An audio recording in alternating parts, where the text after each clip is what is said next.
अधिवेशन नागपूरमध्ये गेल्या आठवड्यापासून सुरू आहे आणि या ठिकाणी अनेक विषयांवरती चर्चा होत आहे। एक तर नागपूर ही आपली उपराजधानी आहे आणि विदर्भाच्या प्रश्नांवर विशेष करून या ठिकाणी चर्चा होत असते, इतर विषयावर चर्चा होतच होते। विदर्भाच्या विकासासाठी मोठ्या प्रमाणामध्ये चर्चा करण्यासाठी अधिवेशन असतं।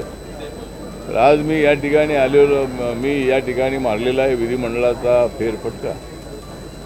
मी आज विधिमंडळाचा मारलेला आहे फेरफटका कारण मला द्यायचा आहे ठाकरे बंधूंना झटका।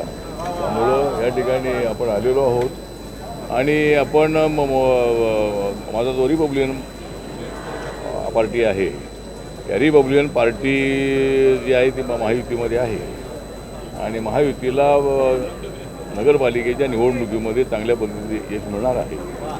जरी आम्ही एकमेकांच्या विरोधामध्ये लढलो असलो तरी आमचा जो गणित कावा होता, आम्ही एकमेकाच्या विरोधामध्ये उभे राहिलो, पण नगर परिषदेमध्ये चर्चा फक्त आपल्या महायुतीची होती।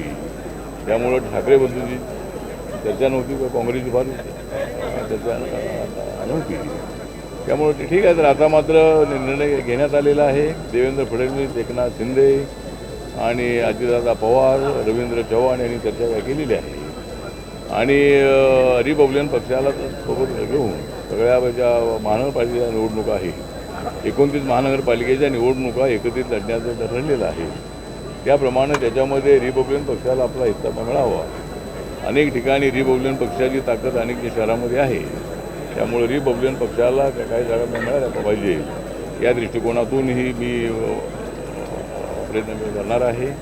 त्यामुळं आता हे अधिवेशन जे आहे ते आता उद्यापर्यंत आहे। महानगरपालिकेच्या निवडणुका 2-3 दिवसात अनाऊन्स होण्याची शक्यता आहे।